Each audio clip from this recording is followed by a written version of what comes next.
Thanks very much, Cathaoirleach, and welcome the opportunity to speak in the proposed nature restoration regulation here today, and in particular how it interacts with agriculture. I've seen some commentary, Cathaoirleach, from both inside and outside of this House in recent weeks, and there's been there's an attempt in some quarters to create fear and concern among farmers. I want today to spell out the facts as they are, the current state of play, and how I'm working to protect our farm families while also meeting our responsibilities to protect our environment and biodiversity. I recognise this is an emotive issue, but what doesn't help is the peddling of fear in some cases with rumour, hearsay, innuendo. And facts, Cathaoirleach, are the only things that matter here. As you will know, the lead department for Ireland's engagement on the proposed regulation is the Department of Housing, Local Government and Heritage. I'm working closely with this department, and I'm taking a lead role at European level with the Council of Agriculture Ministers, where, along with my EU colleagues, we are making headway in ensuring that the law is workable for our farmers and for our land type. To set out the context of my statement, I want to first outline some facts.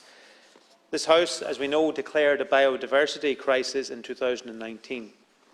Research published just last week shows that almost half of the species on Earth are in population decline. Despite long-standing environmental legislation in Europe and in Ireland, these losses continue. It is in this context that the European Commission has drafted its proposals for a nature restoration regulation. There is also a fact, Cathaoirleach, that our farmers and fishers have always been and continue to be custodians of our environment, and it is important to recognise the great work done by these farmers and fishermen in recent years to support biodiversity objectives. Nobody, and I stress nobody, has a greater role to in protecting and enhancing our environment than our fishers and our farmers. They see the realities of climate change firsthand, and it impacts on the everyday running of their businesses. There has been a huge realisation by everyone in society in recent times that our nature and biodiversity is under pressure and in decline.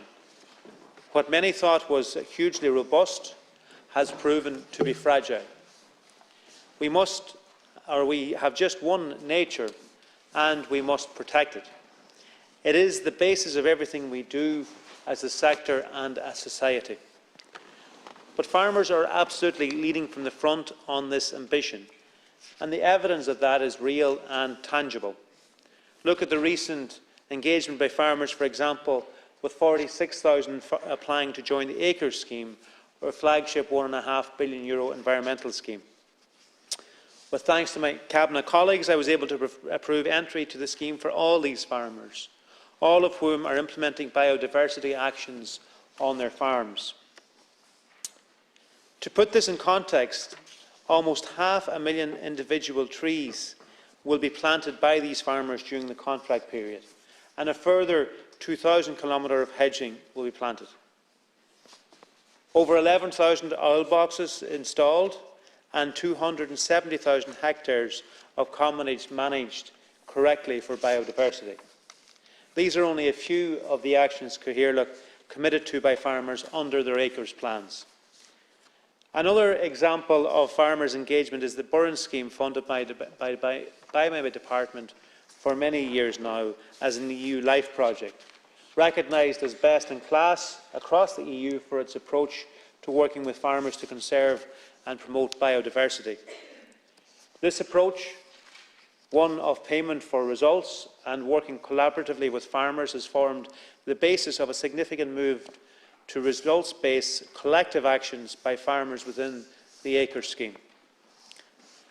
We are at the forefront of Europe in terms of this approach to agri-environment schemes. I am deeply committed to the approach of working with and supporting farmers. This, to me, is evidence of farmers who are very much engaged with biodiversity. These actions show that farmers are actively supportive of nature restoration. One thing is clear, and that is that farmers and fishers are concerned at the potential impact of the regulation on their livelihoods and how they will farm and fish in the future, and that is something we must recognise and work with. It is something that I have prioritised in my engagement across government and with Minister of State Malcolm Noonan. The proposed regulation is one of the most extensive regulations to come out of the EU and will impact across all of society, not just agriculture. The headline ambition of the regulation is to restore at least 20% of the EU's land and sea by 2030 and all ecosystems in need of restoration by 2050. It proposes targets for restoration across a wide range of land uses, including rural and urban environments, rivers, forests, peatlands, wetlands, marine and all its activities. Leadership is an important element here, and one which I will refer to again later. The proposed regulation will also build on existing national and EU strategies and policies which support environmental sustainability in Ireland, including the Common Agriculture Policy and also Food Vision 2030. 3 of the 9 specific objectives for the current Common Agricultural Policy focus on the environment and climate. Food Vision 2030 focuses on the 3 pillars of sustainability in the agri-food sector: economic, environmental and social sustainability. Each of these pillars are as important as one another. Along with our CAP strategic plan, this strategy supports the delivery of the ambition of the proposed regulation by engaging primary producers in sustainable food systems and the delivery of ecosystem services, including carbon sequestration, reduction of emissions and support for biodiversity. Since the publication of the European Commission's proposal in June of last year, my department has been working closely with colleagues in the Department of Housing, Local Government and Heritage, who are leading coordination of Ireland's position on the proposed nature restoration regulation. We are also working closely with other departments across government to analyse what the proposal means for Ireland, to identify potential challenges and to contribute meaningfully to Council discussions on this matter. And the proposals have evolved at pace in the Council. I have taken a leadership role in Europe with my ministerial colleagues to make sure that the regulations can work from an Irish point of view. The proposed text is subject to continuous evolution. This evolution has been important and it has been necessary. We have worked to ensure that the EU Council has taken account of the Irish situation. I now expect that our MEPs will and I know are working hard to bring the European Parliament position much closer to that of the EU Council. Article 9 in the proposal focuses on agricultural ecosystems, introducing targets for increasing trends of farmland bird populations, grassland butterflies, stocks of organic carbon and mineral soils, and high diversity landscape features. And Ireland is already delivering action towards these objectives. For example, under the CAP, we are incentivising increasing cover of high diversity landscape features through social interventions. In simple terms, hedges and space for nature is being recognised and rewarded through what is called an eco-scheme payment, and we know that we have a high percentage of this area on Irish farms through our hedges and scrub areas. Farmers no longer need to reduce scrub areas to maximise payments under farm supports. Article 9(4) proposes legally binding targets for restoration of drained organic soils under agricultural management, a proportion of which must be achieved through re-wetting. It is this target that has received significant attention in recent weeks. The current Council proposals set the following minimum targets for restoration of drained peatland soils under agricultural management: 30% of such areas by 2030, of which at least a quarter must be re-wetted; 40% by 2040, of which at least half must be re-wetted; and 50% by 2050, of which at least half must be re-wetted. For Ireland, based on current estimates, this would set a 2050 requirement to restore just over 166,000 hectares, with just over 83,000 hectares of this to be specifically restored through re-wetting techniques. The flexibilities that I fought for within the Council's proposal allow for the delivery of this ambition on land under a variety of uses, not just agricultural area. I must also stress at this point that restoration can take many forms, and that this will be further expanded in our National Restoration Plan. Re-wetting is one of many tools to meet our restoration commitments, and under the Council proposals for the regulation, the extent of re-wetting required would be at the Member States' discretion. This is significant flexibility, and when combined with provisions to include peat extraction areas and other land use areas in the restoration accounting, it means that under the Council's proposals, Irish agricultural production is not expected to be significantly adversely affected, with state lands available to contribute almost all of this commitment. Further to this, nationally, Ireland has already set peatland restoration targets in our National Climate Action Plan 2023 and has shown ambition to achieve targets beyond the minimums outlined in the Council's proposals for the Nature Restoration Regulation. The Climate Action Plan has committed to rehabilitation of 77,000 hectares of Bord na Móna lands by 2030. This, combined with action already committed under LIFE programmes, our CAP plan and other existing initiatives, will achieve the restoration ambition for 2030 without the need for any new incentives. Significantly, the European Council has proposed to incorporate a stepwise approach to the delivery of the 2050 and interim targets under the proposed regulation. This is an important element which Ireland has supported in the Council Working Party meetings. Such an approach will allow Member States, including Ireland, to review progress at regular intervals with the opportunity to revise delivery mechanisms based on advances in scientific and technical knowledge and experiences from implementation. The value of this approach is that although the proposed regulation sets ambitions for 25 years into the future, it does not tie Ireland to plans developed at a single point in time.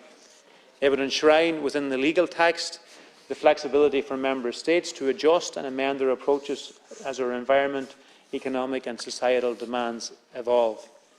This approach would allow Ireland to use additional findings from national research and engagement to inform the mid- and long-term delivery of the ambitions in the proposed regulation.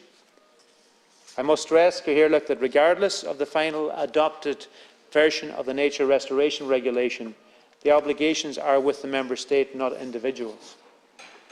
Following the adoption of the regulation, Ireland and all EU Member States will have 2 years to develop a national restoration plan. The process of developing a national plan must and will be with farmers and fishers at the centre of the discussion. With this in mind, the Irish Government will, within our national plan, lead delivery of actions on state lands. This will be complemented by support for voluntary measures by farmers outside these areas. I am sure that there will be many farmers who will want to take this option on their farm, and we will strongly support them financially to do this.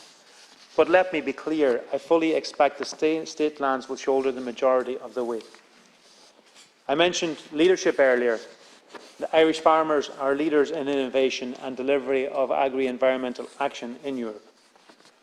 Our European innovation partnerships, funded by my department under CAP, are a perfect example of this, including projects such as Farm Peat and Farm Carbon, which in recent years have been researching and implementing farmed peat management.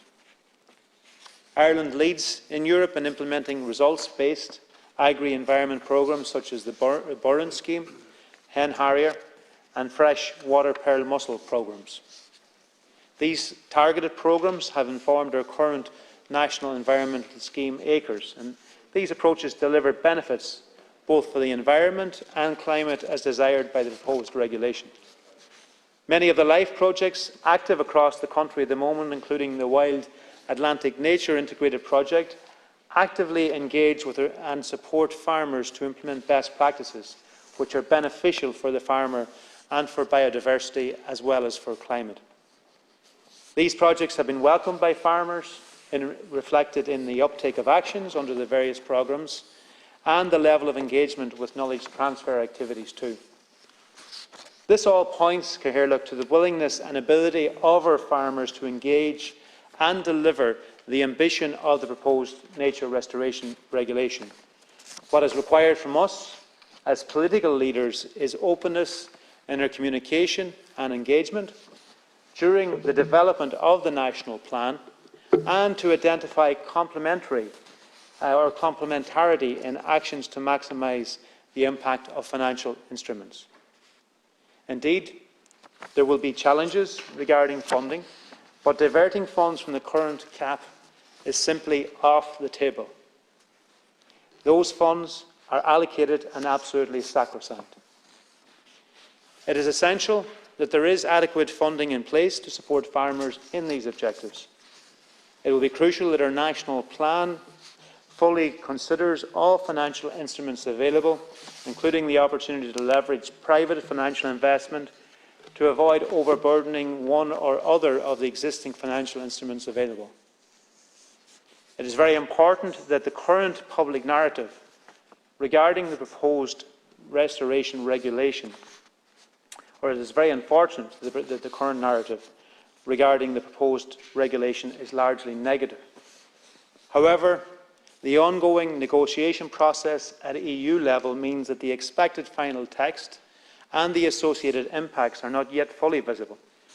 We must not lose sight of the opportunity the proposed regulation presents us with. Ireland supports the protection and enhancement of nature and the rationale for its restoration. Ireland and the EU as a whole has seen the continued loss of biodiversity and the degradation of habitats and species over many decades. This proposed regulation provides an opportunity for real transformative change to restore nature both here and across the wider EU region. But as I've said, it must work with farmers and with fishers.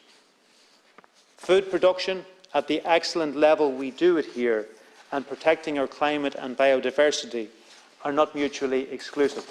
They can, and they are, and they will continue to support our farm families and their businesses. We produce food in harmony with nature, and that will not change. What we are aiming here to do is to step forward that ambition. But farmers and fishers now and into the future will be food producers who are custodians of the land and the environment. I'm glad to have had the opportunity today to address and dispel many of the mistruths, indeed some fear-mongering and inaccuracies that I've heard in recent weeks. The only source of the definitive facts are those who are working vigilantly on behalf of Irish agriculture in Europe, and that is ministers, my own department and my respective colleagues. I am, however, acutely aware of the emotion surrounding this topic, and I will continue to work closely with farmers and their representatives to ensure that the essence of what we do as food producers is protected. Thank you.